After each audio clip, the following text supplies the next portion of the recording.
I mean, where the fuck should I really even start? I got hoes that I'm keeping in the dark. Coucou tout le monde, j'espère que vous allez bien. Moi, ça va. Trop content de vous retrouver aujourd'hui pour une nouvelle vidéo. Moi, ça tombe trop bien. Ma dernière vidéo de 2023, ça tombe net le jour où je dois poster un 31 décembre 2023. Que demander de mieux? Là, j'ai envie de flex un peu, vous voyez. Moi, j'ai gâté ma perruque. Quand je mets ça, je me sens... C'est comme si j'étais un peu... Ça me donne un genre. Je mets... Juste comme ça. Qu'est-ce que vous en dites? It's giving something. On est d'accord? Aujourd'hui, on se retrouve pour faire un récapitulatif de mon année 2023. Qu'est-ce que 2023 m'a appris? Ouais, je viens partager ça avec vous, quoi. Avant de commencer, je voulais qu'on fasse une minute de silence un peu pour ma manucure. Je suis pas habituée. Je suis pas habituée à faire des coups ongles comme ça. Vous me connaissez, moi, j'aime les extravaganza. J'aime ça. Mais depuis que j'ai goûté aux ongles courts, non, c'est quelque chose. Ok. Entrons dans le vif du sujet, laissez-moi vous dire que 2023, ça m'a appris des choses. Là, je suis partie sur 12 choses que 2023 m'a appris. Genre, on va dire 12, une année à 12 mois, donc 12 choses que 2023 m'a appris. Ce n'est pas parce que tu as les mêmes origines, genre, c'est pas parce que quelqu'un et toi, peut-être tu racontes une personne X, c'est pas parce que cette personne X et toi venez du même lieu, avec les mêmes origines, c'est-à-dire peut-être tous deux, vous êtes Camerounais, que cette personne veut forcément tomber bien, ou bien que cette personne sera honnête avec toi, ou bien que cette personne, tu vas te dire que tu peux compter sur elle, ou je sais pas quoi. Hey, la vie est dure, tout le monde est méchant, le monde est matata. Donc, même c'est ton frère là qui va te mettre bien profond. Laissez-moi vous dire, vous vous rappelez ma story time, ma coloc de l'enfer là, c'était une Camerounaise. Elle m'a fait vivre un enfer pendant, je crois, c'était 3 mois. C'était horrible, vraiment horrible. Et c'est pas que ça, c'est juste que je vais pas commencer à dire les termes ici, mais juste sachez que vous devez vous méfier de tout le monde, même vos frères camerounais, même vos frères congolais, même vos frères égal. Vous voyez ce que je veux dire? C'est pas parce que la personne là vient du même pays que toi qu'elle veut forcément ton bien, qu'elle veut forcément que votre relation se passe bien, qu'elle t'aime forcément, vous voyez? Donc retire ça déjà dans ta tête, parce que c'est là, non, on est censé être camerounais, on est censé se soutenir, on est censé... Ça se passe pas comme ça. Chacun pour soi, chacun pour sa gueule. Ok. La deuxième chose que 2023 m'a appris, c'est que il faut se donner les moyens de faire ce qu'on aime. Je m'explique. Par exemple, moi, après avoir fait 2 semestres dans une filière que je n'aimais pas forcément, que je n'aimais absolument pas, j'ai pris mon courage à deux mains, parce que quand j'avais parlé à 2-3 personnes à gauche à droite, ils m'ont dit non, tu es déjà au 2e semestre, supporte, tu forces, tu finis, tu penses que tous ceux qui étudient tel truc, c'est parce qu'ils aiment trop ça, on n'aime pas, mais on étudie quand même, nan et tout.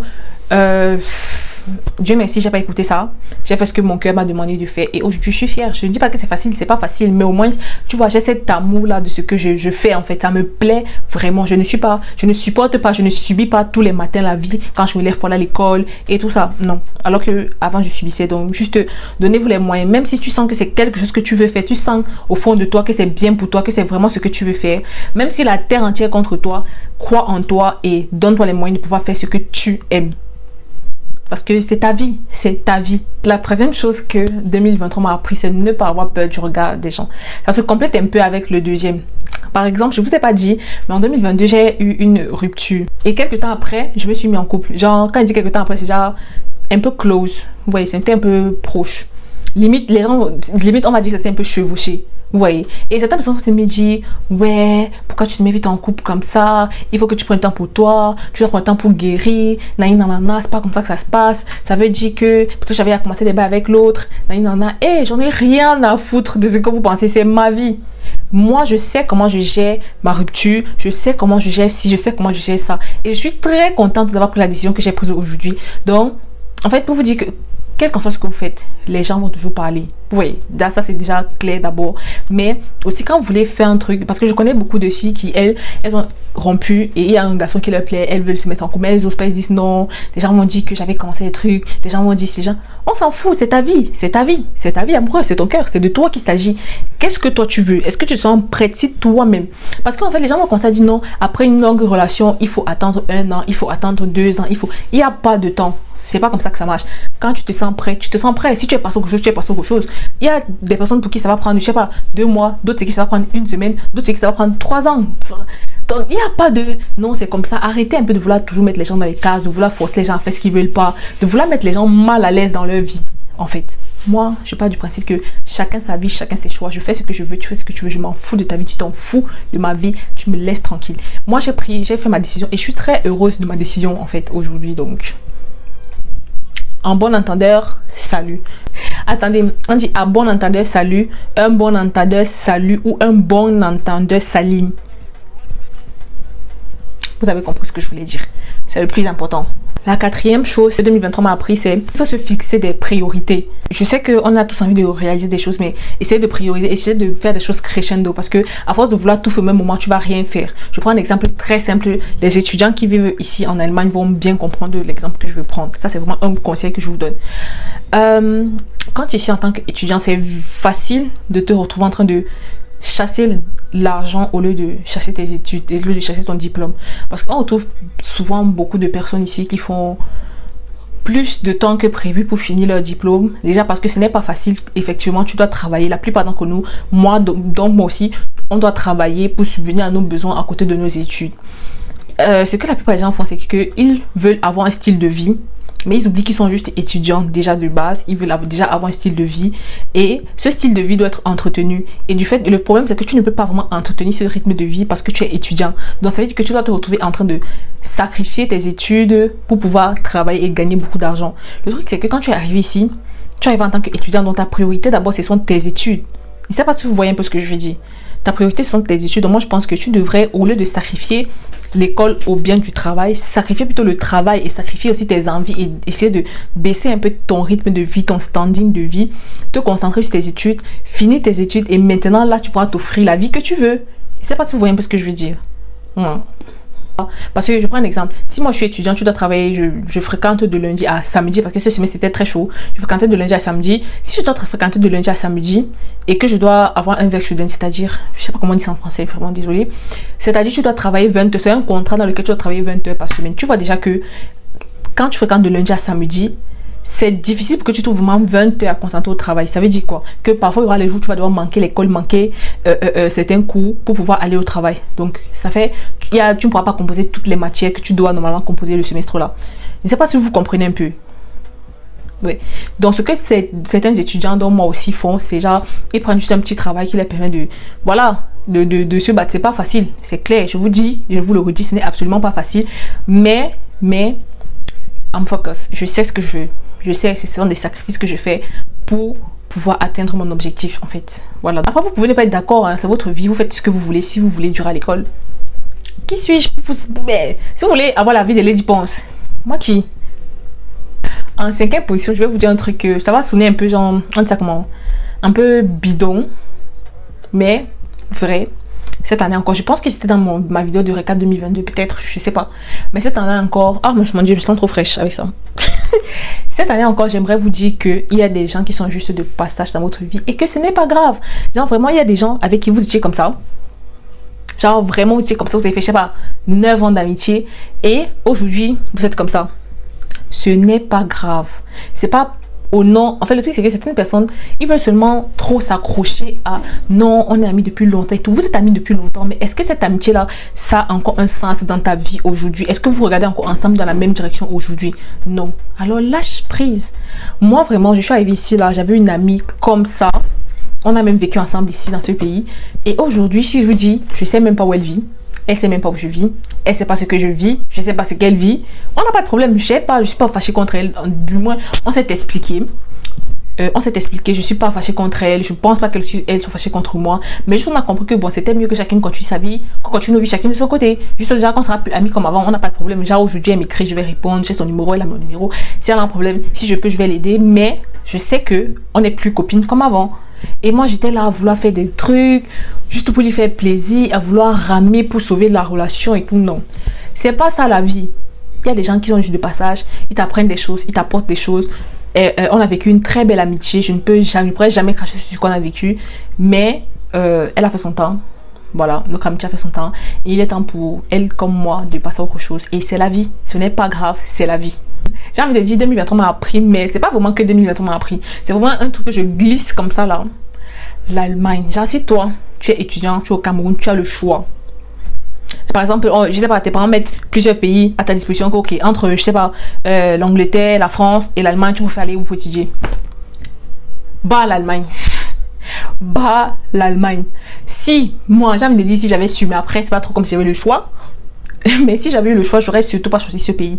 Parce que les parents, du moins les amis de nos parents, bien les parents sont en train de dire oui, il y a l'argent en Allemagne, il faut dans mais c'est bien, vraiment, je trouve que l'Allemagne, c'est vraiment ce qu'il faut pour quelqu'un qui travaille. Genre pour un travailleur, tu vois. Mais pour un étudiant qui doit subvenir lui-même à ses besoins, c'est grave stressant. C'est grave stressant, en fait. Tu peux pas maîtriser la langue comme les natifs, déjà, ça c'est dingue. Et ce qui va faire en sorte que ça sera parfois aussi une barrière parce que c'est pas ta langue maternelle et le système c'est un système tellement différent de notre système que nous on connaît au Cameroun, donc c'est un système vraiment tellement différent, donc aussi je trouve que c'est une culture aussi très très très très différente de la nôtre. Il y a trop de choses, un choc culturel, quand tu vas arriver ici tu as un choc culturel pas possible à tous les niveaux, donc c'est un pays, je peux même pas dire que c'est un pays où il va venir en vacances. Tu vas venir en vacances ici, là fait quoi? Il n'y a rien à faire ici dans ce pays, à part travailler vraiment, il n'y a rien à faire dans ce pays. Donc, si tu as le choix vraiment, ne viens pas en Allemagne. C'est tout ce que je peux te dire. Ne viens pas. Je crois qu'on est au numéro 7 là déjà. Oui. Septième chose que l'année 2023 m'a appris, il faut pas envier les gens. Même les influenceurs que tu regardes. J'ai pas envie de dire surtout, mais même les influenceurs que tu regardes. Parce que l'envie, ça naît facilement. Avant, moi, j'étais là en mode, ah non, j'aime pas les gens qui envient. Comment est-ce qu'ils font pour envier les gens? Et un jour, il y a une influenceuse que je suis. J'avais l'impression que tout marchait bien dans sa vie. Genre, on n'a même pas le même âge. C'est ça qui est encore même pire. Genre, on n'a rien à voir, elle et moi. Absolument rien. J'avais l'impression que sa vie donnait, tout donnait pour elle en fait. Elle faisait des bêtes de trucs et tout. Et moi, j'étais là, ma vie était au plus bas, vraiment au plus bas. Et ça m'a fait, je commençais à me sentir mal. Je sentais que quand je voyais ses photos ou ses publications, ses stories et tout, je sentais comme un truc là mauvais en moi. Vous voyez, j'ai un sentiment là qui me serrait le cœur comme ça. Et le pire, c'est que je continuais à regarder son contenu. Genre, en mode, quand on dit souvent que vos haters sont vraiment vos plus grands fans là, c'est vrai. Dès qu'elle postait un truc, j'étais ce mois là. Dès que j'étais là, comme ça, pour voir et tout, non? Alors qu'en fait, ça causait de l'aigreur en moi. Vous voyez. Mais moi, j'étais toujours en train de regarder. Et c'est un sentiment qui m'a vraiment déplu. Je me suis dit non, je commence à être comme ces gens que j'aimais pas. Je commence à ressentir des choses que... Après, c'est un sentiment aussi que... Je vais dire ça comment? Tu ne peux pas t'empêcher de ressentir ce sentiment, mais c'est à toi de savoir ce que tu vas en faire une fois que c'est là. Moi, qu'est-ce que j'ai fait? Je l'ai unfollow pour un moment. J'ai fait un travail sur moi. Je vais pas dire méditer. Je sais pas comment méditer, mais j'ai fait un peu un travail sur moi en mode pourquoi est-ce que je ressens ça? Pourquoi ce sentiment? J'ai essayé de me parler à moi-même que non, on n'est pas pareil, on n'a pas les mêmes trucs. Je sais pas, vous voyez un peu. Et le fait de ne pas la suivre pour un moment, le temps que de revenir à de meilleurs sentiments en fait. Et que j'avais écouté un podcast de Lena Situation où elle disait qu'elle aussi ça lui arrivait des fois et qu'elle faisait la même chose que moi. J'étais en mode ah ok d'accord c'est bien, je suis pas folle déjà de 1 et je suis pas la seule. Et aujourd'hui je suis toujours cette influenceuse là, mais quand je vois des trucs je suis grave fière pour ses réalisations, je suis grave fière pour elle. Je sais pas si vous voyez, c'est facile à dire, mais vraiment éviter au maximum d'envier les gens. Et non pas, je ne vous demande pas d'éviter en disant que ouais on sait pas ce qu'elle vit et tout, non. Elle peut avoir bien fait, elle peut vraiment vivre ce bonheur là que tu vois, mais juste n'envie pas, c'est sa vie, ça fait quoi? Tout le monde va briller, chacun aura son œil de gloire sur cette terre. Une autre chose que 2023 m'a appris, c'est trouver le temps pour les gens à qui vous tenez et qui tiennent à vous aussi.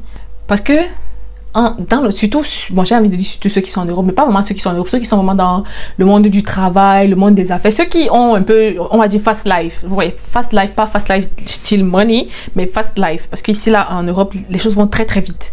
Vous voyez. C'est important de se poser et trouver du temps, non seulement pour soi, c'est clair, mais aussi pour sa famille, envoyer des messages, appeler, prendre des nouvelles. Parce que en fait, on ne se rend pas compte, mais on grandit déjà, en fait. Et plus tu grandis, plus c'est difficile de te créer de vraies relations, en fait. Et je pense que c'est le moment de prendre soin, c'est le moment de prendre soin et de protéger les relations que vous avez déjà. Toute relation s'entretient, que ce soit avec ton père, ta mère, tes frères et soeurs, tes amis, je sais pas si vous voyez un peu, ta copine, je sais pas, mais toute relation s'entretient et toute relation a besoin de ce contact là, de ces échanges et tout pour être entretenu, pour entretenir la flamme. Quand je dis la flamme, c'est pas que dans l'amour, parce que je sais que les gens ils pensent que ouais la communication c'est important, c'est pas que dans les relations amoureuses que la communication c'est important, même dans vos relations avec la famille, avec les amis, et aussi il n'est jamais trop tard pour créer des liens. Je sais même plus à quel nombre on est. Aucun problème n'est éternel. Tout finit par passer. C'est une phrase que il y a peut-être 2 mois encore j'avais du mal avec. je vais pas vous mentir, j'avais du mal avec. Parce que parfois, tu es dans une situation, tu te dis, tu ne vois même pas le bout, tu ne sais pas comment ça va faire. Mais comment tu vas faire pour t'en sortir? Mais juste là, pendant que tu regardes cette vidéo, pense à la toi de janvier. Dans quel genre de problème est-ce que tu étais? Et vois la toi de décembre aussi, de maintenant, dans quel genre de problème tu te trouves. Peut-être tu vas sortir d'un problème après d'un autre, mais le problème là que tu vivais, tu pensais que tu allais jamais t'en sortir et tout. Tu l'as traversé, non? Tu l'as surmonté. Là, tu vis autre chose. Donc, ne te prends pas trop la tête. Tout finit par passer, tout. Quand on dit même sur la tête, tout est éphémère. Même tes problèmes sont éphémères. Ils vont finir par passer. Juste, sois fort et tiens bon. Et donne-toi aussi les moyens de sortir. Parce que je ne vais pas dire comme ça, tu vas t'asseoir, croiser les mains et ne rien faire, attendre que ça va passer. Ça va pas passer. Si tu fais ça, ça va pas passer. Tu vois, ça va perdurer. Donc, juste donne-toi les moyens et ça va passer. C'est tout. En 10, j'aimerais dire... Je sais pas vraiment que 2023 m'a appris, mais j'aimerais aussi glisser ça là comme ça. C'est important de prendre soin de son apparence physique. Oui. C'est pas bien de se négliger. Prendre soin de son apparence physique, c'est important parce que quand quelqu'un te voit, la première impression qu'on a, ça reste souvent. C'est difficile de faire partie une première impression. Et donc, du coup, arrange-toi à ne pas faire une mauvaise première impression. Je sais pas si vous voyez ce que je veux dire. Parce que quand quelqu'un est souvent bien soigné, bien sur lui, on a souvent tendance à le voir bien. Je sais pas si vous voyez ce que je veux dire. Si vous avez compris, vous avez compris. La dernière chose que 2023 m'a appris, c'est que après l'amour, je n'ai pas la haine. Voilà. Après l'amour, c'est pas la haine. Je vois des gens détester, j'ai envie de dire détester quelqu'un avec qui ils ont partagé quelque chose, ne plus. Hey, c'est pas parce que vous n'êtes plus ensemble que vous êtes obligé d'être ennemis. L'indifférence, ça vous dit quelque chose, c'est encore mieux. On est d'accord. Pourquoi haïr la personne? Après l'amour, vous n'êtes pas obligé de vous haïr. Tu n'es pas obligé de parler de la personne en mal. Tu n'es pas obligé de... Parce que on se connaît. Genre sur 100 personnes, 80 personnes, 90 max, même, ils sont toujours en train de parler mal de les ex. Ah ouais, celle-là, c'était une folle. Ah ouais, lui là, c'était un imbécile, il ne vaut rien, il savait rien faire. Pourquoi cracher sur la soupe quand tu as fini de manger? Pourquoi? Juste, tu peux dire que c'était quelqu'un de bien, mais ça n'a pas fonctionné. Bon, je ne dis pas, tu vas pas te demander pas de dire ça quand c'est pas vraiment quelqu'un, si c'est pas vraiment quelqu'un de bien, oui. Mais on sait tous que parfois c'était quelqu'un de bien, vous n'avez juste pas matché, mais tu peux pas gâter son nom. Pourquoi? Genre, si c'était quelqu'un de bien, mais ça n'a pas juste fonctionné, c'était quelqu'un de bien, mais peut-être c'est pas juste quelqu'un de bien pour toi. Ou bien, c'est tout. C'est la vie. Nous sommes à la fin de cette vidéo. J'espère qu'elle vous aura plu. N'hésitez pas à liker la vidéo pour m'encourager, à vous abonner à ma chaîne pour ne rater aucune vidéo. Et avec la venue de 2024, c'est comme d'habitude, une vidéo tous les mercredis et tous les dimanches à 18h30. Bonne année! Bonne année! Je vous souhaite de passer une bonne et excellente année 2024. Love you guys! Waiting on the pavement, lips locked on the